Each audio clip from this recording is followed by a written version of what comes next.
1950s, a little freak boutique called Amen set up shop at 8933 Santa Monica Boulevard. It became a local legend, as well as one of the first booming gay mail-order businesses. The brainchild of Don Cook, Amen sold fashions especially suited for the homosexual persuasion. Sheer harem pants, nylon rear cleavage revealing underwear, loose knit tank tops with peekaboo nipples, and caftans. Lots and lots of caftans. Amen rode the unstoppable social wave of the sexual freedom movement. They even marketed small brass plaques that could be bought and installed on doors that proclaimed, "If you don't swing, don't ring."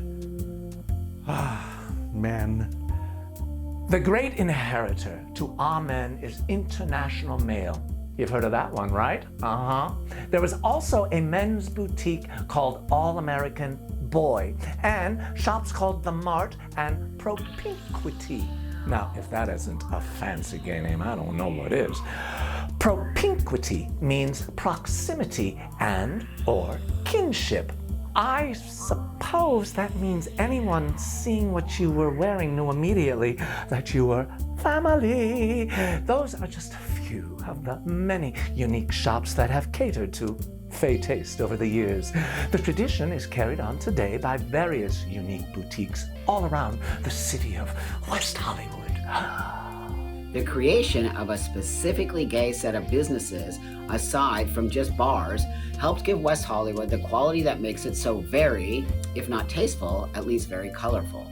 After World War II, West Hollywood quickly flourished as the premier location for interior design on the West Coast. Showrooms, industrial buildings, and warehouse spaces began popping up on what was at the time fairly affordable land along La Cienega, Robertson, Melrose, and Beverly Boulevard.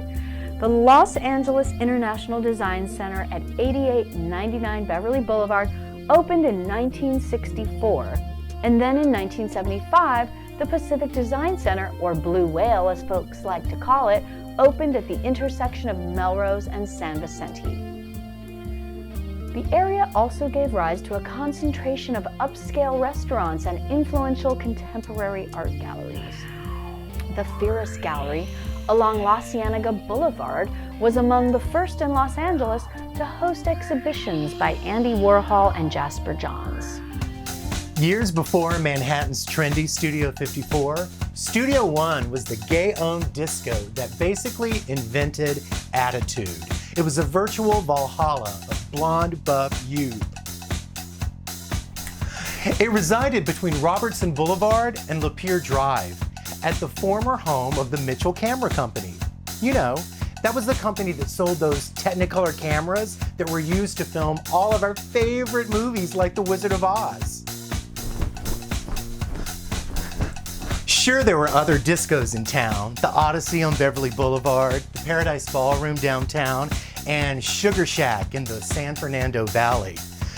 But nothing beat Studio One. Studio One was it! The best DJs, fabulous lights, and the cutest guys. You know the ones that just got through lifting at Jim Morris or doing high-impact aerobics at the Sports Connection. Some of the first gay fundraisers to show straight political candidates that gay money is a potent force happened right here. The first AIDS fundraiser in town happened here, hosted by Joan Rivers at a time when most performers would not go near AIDS or gay people. Her tongue may have been dripping acid, but her heart was as real as it gets. That happened at the Backlot. Later, Ultra Suede, which was a phenomenon in its early days. Among many stellar acts was Waylon Flowers, the cute, funny puppeteer, and his foul-mouthed old lady alter ego, Madam.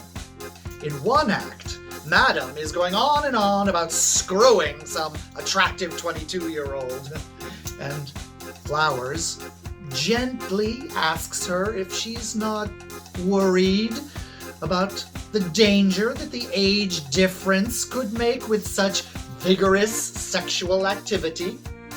So Madam replies, "Honey, if he dies, he dies." Among many people, the gay homeland of West Hollywood was not always welcome to all. An optometrist named Scott Forbes launched Studio One in 1974 as the disco craze was taking off. He wanted to create a mecca for gay men looking for community in a world that saw them as outcasts. Despite the fact that one of the owners of Studio One was black, the crowd overwhelmingly consisted of cisgendered white men. And the club became notorious for its unofficial policy requiring 3 pieces of ID from people of color and women. Anyone who didn't fit the club's golden boy look was not welcome. Gay progressives protested Studio One repeatedly for years, but that didn't stop the hordes of hedonists and their dollars from coming.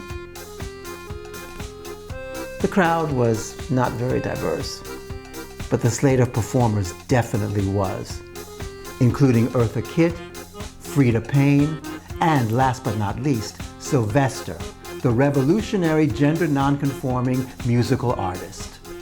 Eventually, Forbes sold Studio One to power lesbians Sandy Sachs and Robin Gans. The duo transformed the place into the Factory and the wildly successful Girl Bar. There are currently proposals aimed at transforming this popular nightclub into a hotel and retail complex while still retaining the facade of the building. As we know from our history travels, nothing lasts forever, except in the imaginative, time-traveling minds of history lovers. Thanks for watching this episode of the Stuart Timmons LGBTQ History Tour.